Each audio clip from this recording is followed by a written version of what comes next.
Good morning. ഇന്ന് നമ്മുടെ നാട്ടിലെ ലാസ്റ്റ് മോർണിംഗാണ്. നാളത്തെ മോർണിംഗ് അബുദാബിയിലാണ്.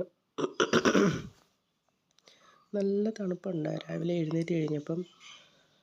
ഈ തണുപ്പൊക്കെ എങ്ങനെ വന്നു, അല്ലെങ്കിൽ ഈ സൂര്യൻ ഈ ചൂടൊക്കെ എവിടെ നിന്ന് കൊണ്ടുവരുന്നു എന്ന് ആലോചിക്കും കുറച്ച് നേരം കഴിയുമ്പോഴത്തേക്കിന്.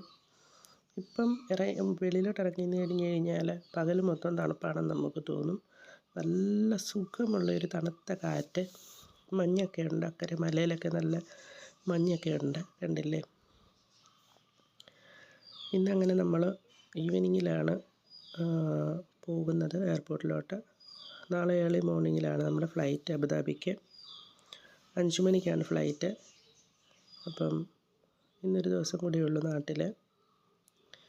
നമ്മൾ കുറച്ച് സമയം കഴിയുമ്പോഴത്തേന് പാക്കിങ്ങും കാര്യങ്ങളും ഒക്കെ തുടങ്ങാനുള്ള ഒരു തീരുമാനത്തിലാണ്. കാരണം ഈ പ്രാവശ്യം ഞാനും ചാക്കോച്ചനും മാത്രമേ ഉള്ളല്ലോ ഇവിടെ, ഇങ്ങോട്ട് വന്നിട്ടുള്ളല്ലോ. എല്ലാ പ്രാവശ്യവും അനീഷും കൂടെ ഉള്ളപ്പം പാക്കിങ്ങിൻ്റെ കാര്യം നമുക്കറിയണ്ടല്ലോ. കണ്ടില്ലേ, നമ്മുടെ ലവ് ബേഡിനെ കണ്ടില്ലേ, 4 ലവ് ബേഡുണ്ട്. കുറേ ഉണ്ടായിരുന്നു, എല്ലാം ചത്തുപോയി. ഈ വൈറ്റ് കളറ് പുതിയതായിട്ട് വന്നവനാണ്. ഇത് കുഞ്ഞാണ്, ഇച്ചിരി വളർന്നിട്ടുണ്ടെന്നാലും ഇപ്പം 4 എണ്ണേ ഉള്ളൂ. ബാക്കി കുറേ 1-2 എണ്ണത്തിനെ പാമ്പൊക്കെ പിടിച്ചുകൊണ്ട് പോയി. എങ്ങനെ ആ നെറ്റിനിടയിൽ കൂടെ പിടിച്ചുകൊണ്ട് പോയെന്നറിയത്തില്ല. ഇപ്പം ആകെയുള്ളത് അതാണ്. പിന്നെ ഇവിടെ ഇഷ്ടംപോലെ കറ്റാർവാഴയുണ്ട്. ഇതെല്ലാം സിന്ധുവിൻ്റെ സമ്പാദ്യങ്ങളാണ് കറ്റാർവാഴ. ഇതൊക്കെ ഉപയോഗിക്കുകയോ ഇല്ലയോ എന്ന് ചോദിച്ചാൽ വല്ലപ്പോഴൊക്കെ ഉപയോഗിക്കുമെന്ന് തോന്നുന്നു. ഞാൻ അബുദാബിയിൽ കുപ്പിക്കകത്ത് കൊണ്ട് വളർത്തുന്ന ചെടിയാണ് ഇപ്പോൾ കണ്ടത്. ഇവിടുന്ന് 2-3 ചെടികളൂടെ കൊണ്ടുപോകണമെന്നുണ്ട്. പക്ഷേ അതൊന്നും കുപ്പിക്കകത്തിട്ട് വളർത്താൻ പറ്റാത്തത് കൊണ്ട് ഞാൻ തൽക്കാലം വേണ്ടെന്ന് വെച്ചു.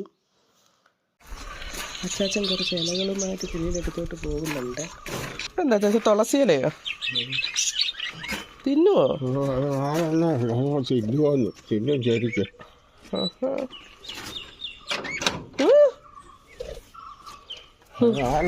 നാലെണ്ണേ ഉള്ളു. കുഞ്ഞുണ്ടോ കുടത്തിൽ? കുഞ്ഞുണ്ടോ? ആ ആ നീലല്ലേ? നമ്മുടെ വീട്ടിൽ ഇല്ലാത്ത കളറാന്ന് തോന്നല്ലേ മാമ? ഇന്നലെ ഇങ്ങോട്ട് വരുന്ന വഴിക്ക് വടശ്ശേരിക്കരയിൽ നിന്ന് ഇവര് വില ചോദിച്ചു മാമ.